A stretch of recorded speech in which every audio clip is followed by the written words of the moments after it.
Chair. Thank you, Senator Hawley. Mr. Sheriff, just quickly, I just want to pick up on my colleague's point here for just the sake of clarification in simple language. You've been asked now several times about your membership and small contributions to the ACLU. Is it fair to say that making small contributions to an organization does not mean you espouse every position that that organization endorses? That is certainly correct, Senator. Thank you.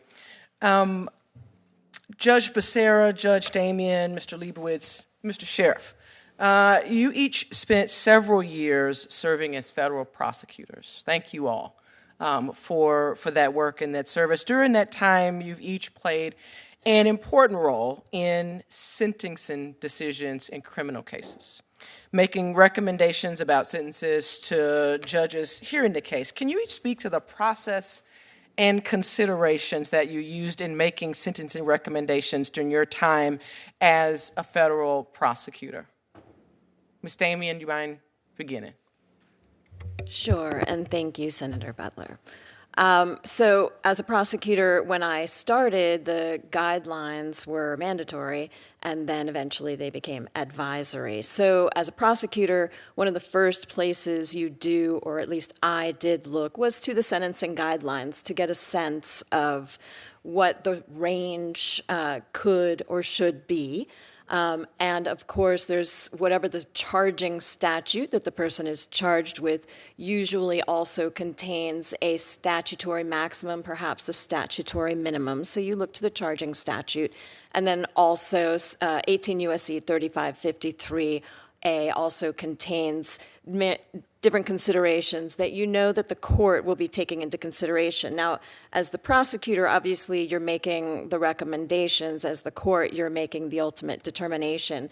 But I would look to all of those places to get a sense of where the defendant should fall, and in considering and making a determination of what sentence I would recommend. With all of that, and of course this is really built into 3553A, to me it was always important to consider fairness and balance. I tried a lot of cases, I prosecuted a lot of cases.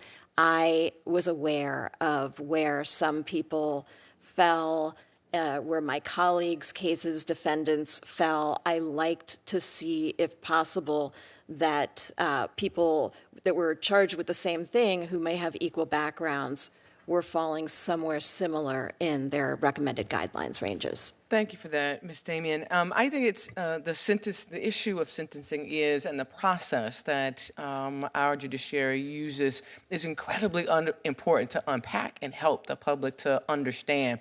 For those of you who also have been federal prosecutors, is there anything that you would offer different in your process and or considerations that Ms. Damian has outlined? So I would only add, Senator, and this is going back because I haven't been a prosecutor for many years now, but one of the things I also considered, and I think prosecutors still consider today, is the charging decision.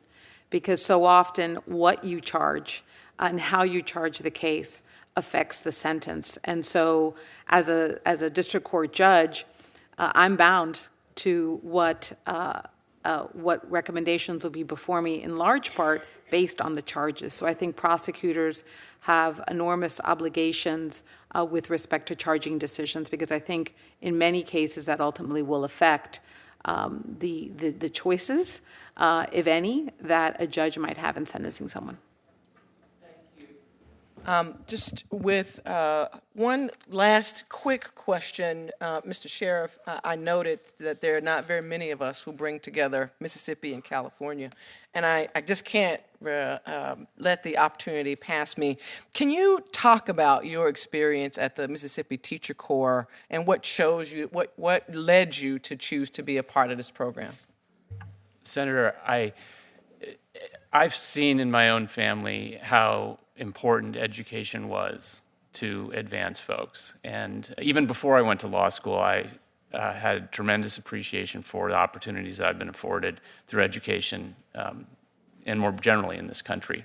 And I'm also, and was aware, and I became even more aware through teaching in LaFleur County, outside of Greenwood, Itabena, and a school right outside of Greenwood, in 2 locations, of the disparities in education across this country. And I believe firmly that there are students all over this country, including in very small towns, who have tremendous capabilities and tremendous potential. And we have one of the greatest higher education systems in the country, in the world, in the world. I believe it is the best in the world. And I don't know that our public education is as, I would like to see it be at that same level.